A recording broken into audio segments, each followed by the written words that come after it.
Hello friends, welcome to my channel. आज हम लोग पढ़ेंगे हिस्ट्री का chapter 1 the French revolution, class 9।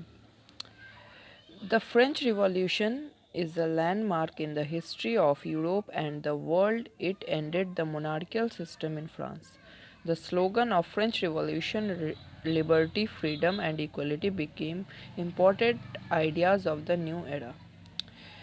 इस सेंटेंस में यह कहा जा रहा है कि फ्रेंच रिवॉल्यूशन एक ऐसा लैंडमार्क था जिसने पूरे यूरोप की और वर्ल्ड की हिस्ट्री को चेंज कर दिया। इस रेवोल्यूशन में जो मोनार्की था, यानी राजशाही परिवार फ्रांस में जो था, उस सिस्टम को ख़त्म कर दिया और एक नया लिबर्टी, फ्रीडम और इक्वलिटी का आइडिया लाया, जिसमें लोगों को समान भाव से देखा जाता था और आज़ादी का एक टर्म लाया। हम लोग जानेंगे फ्रेंच रिवॉल्यूशन से पहले फ्रेंच सोसाइटी, उस वक्त का समाज कैसा था। तो इन 1774, 20 years old Louis XVI of Bourbon family became the king of France. He was married to the Austrian princess Marie Antoinette. इन 1774, 1774 में 20 साल के लुईस 16, जो कि बॉर्बन फैमिली के से बिलोंग करते थे, वो फ्रांस के राजा बने और उन्होंने ऑस्ट्रियन प्रिंसेस मतलब ऑस्ट्रिया की राजकुमारी से शादी की, जिसका नाम था मैरी एंटोनिटी। जब लुईस 16 राजा बने, तब उन्होंने देखा कि फ्रांस का जो ख़जाना है वो एक तरीके से खाली है, क्योंकि इसके कुछ फैक्टर्स थे, जैसे कि फ्रांस बहुत दिन से लड़ाई कर रहा था। लंबे समय के युद्ध के कारण फ्रांस का ख़जाना एक तरीके से खाली हो गया था और क्योंकि लुईस 16 ने हेल्प किया था अमेरिकन कॉलोनीज़ को इंडिपेंडेंस दिलाने के लिए। करीबन 13 अमेरिकन कॉलोनीज़ इंडिपेंडेंस हुई ब्रिटेन से, फ्रांस की वजह से।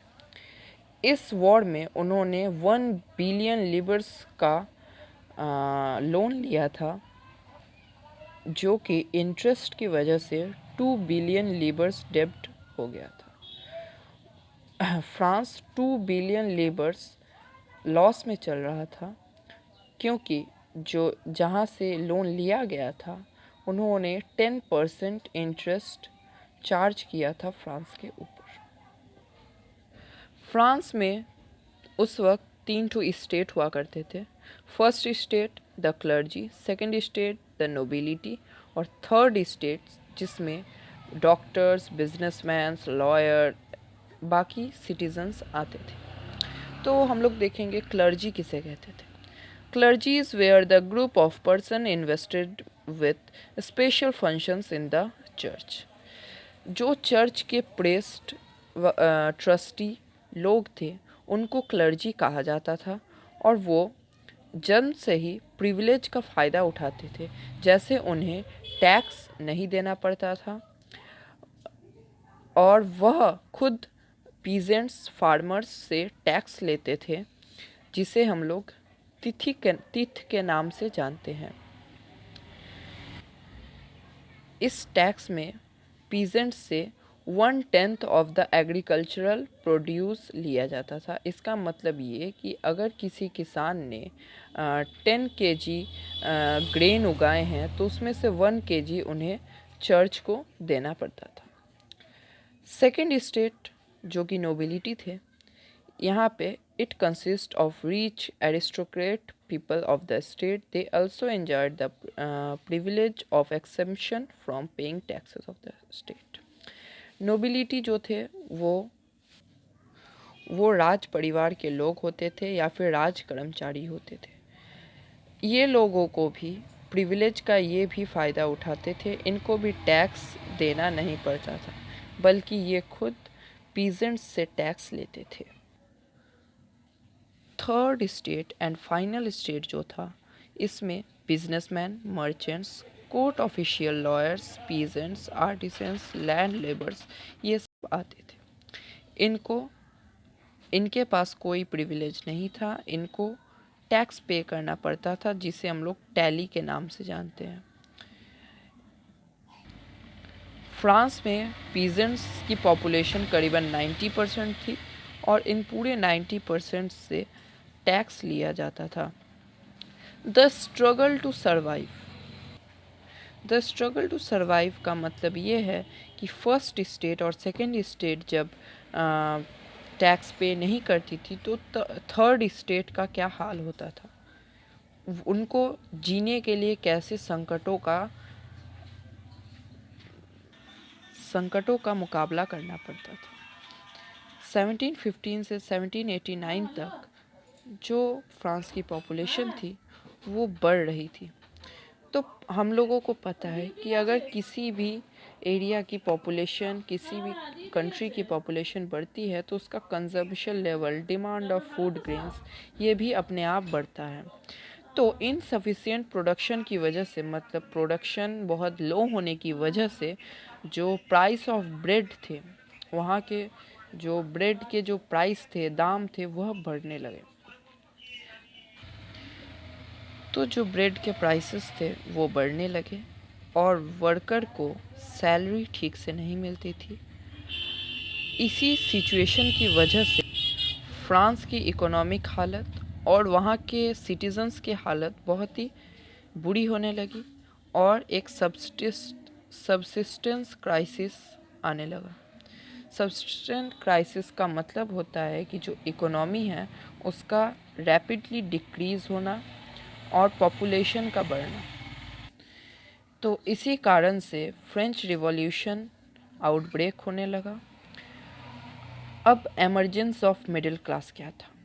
In the 18th century, a new social group emerged who were known as the middle class.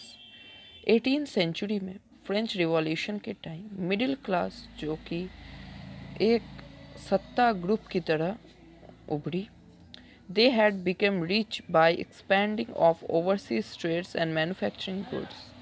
In addition to merchants and manufacturers, they were lawyers and administrative officials who were educated. क्योंकि चीज़ों के दाम बढ़ रहे थे तो middle class जो लोग थे वो फ़ायदे में गए और वह अमीर बनने लगे।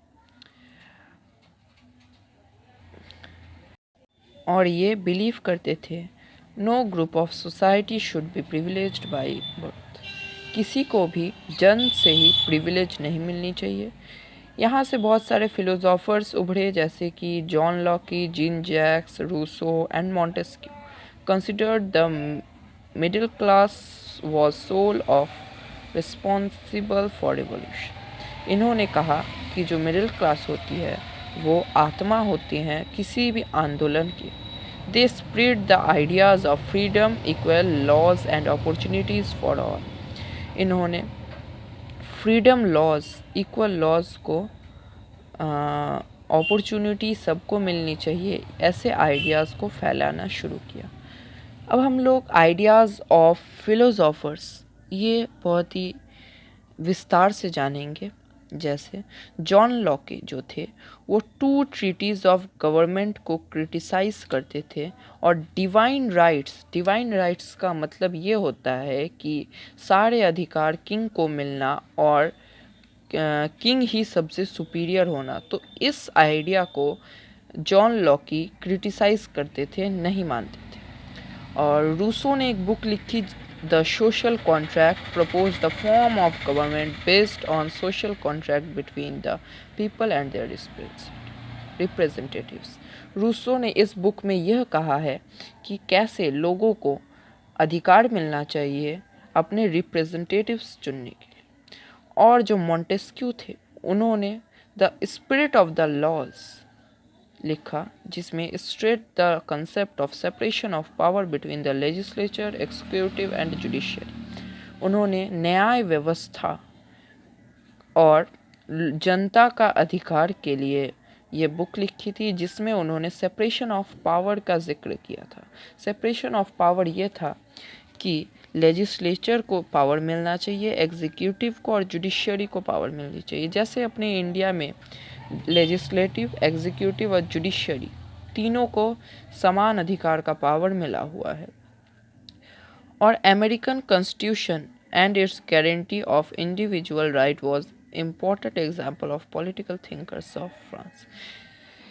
क्योंकि इस फ्रेंच रिवॉल्यूशन से पहले अमेरिका आज़ाद हो चुका था और अमेरिका में जो कॉन्स्टिट्यूशन बना था उसी कॉन्स्टिट्यूशन से कहीं ना कहीं फ्रांस में यह आइडिया आया था कि सबको समान अधिकार मिलने चाहिए। These ideas were spread among the people through the books and newspapers. ये आइडिया को बुक के ज़रिए और न्यूज़पेपर्स के ज़रिए फैलाया जाने लगा। और जब यह खबर आई कि लुईस 16 प्लान कर रहे हैं कि टैक्स को और बढ़ाया जाएगा, तब ये प्रोटेस्ट होने की संभावना होने लगी और पीपल गुस्से में आ गए। तो द आउटब्रेक ऑफ रिवॉल्यूशन के कारण हम लोग जानेंगे। The outbreak of the revolution, इसका मतलब कि रिवॉल्यूशन, फ्रेंच रिवॉल्यूशन जो हुआ उसके क्या क्या कारण थे। On 5th May 1789, Louis XVI called for an assembly of the States General to pass the proposal for new taxes. तो स्टेट्स जनरल की मीटिंग बैठाई गई 5 मई 1789 को। लुईस 16 ने ये मीटिंग रखी जिसमें फर्स्ट स्टेट, सेकंड स्टेट्स और थर्ड स्टेट्स ने अपने अपने रिप्रेजेंटेटिव्स भेजे। फर्स्ट और सेकंड स्टेट्स ने करीबन 300 रिप्रेजेंटेटिव्स ईच, मतलब फर्स्ट स्टेट ने भी 300 रिप्रेजेंटेटिव्स भेजे और सेकंड स्टेट ने भी 300 रिप्रेजेंटेटिव भेजे, who were seated in rows facing each other on two sides. वो दोनों आमने सामने बैठे। और थर्ड स्टेट्स जो कि मोर prosperous and educated members but they faced discrimination had to stand at the back. Third state जो कि सबसे एजुकेटेड कहा जाता था जिस स्टेट को, उनको डिस्क्रिमिनेशन देखना पड़ा, उनको एकदम पीछे बैठाया गया। Peasants, artisans and women are denied entry to the assembly but they send their demands and grievance through representative. Peasants, artisans और वीमेन को इस असेंबली में घुसने की मनाही थी। उनके डिमांड्स को रिप्रेजेंटेटिव्स ही लाएंगे, ऐसा रूल था। The member of third states demand that voting should be conducted by taking assembly as a whole, but the king rejected the proposal and members of the third state walk out of assembly in protest. तो उस वक्त third state ने ये कहा कि voting होनी चाहिए ये टैक्स के बारे में, पर लुईस 16 जो कि किंग थे उन्होंने इस चीज़ को मना कर दिया और थर्ड स्टेट वाले असेंबली से निकल गए। थर्ड स्टेट के असेंबली के बाहर जाने के बाद क्या हुआ वो हम लोग इस चैप्टर के सेकंड पार्ट में जानेंगे।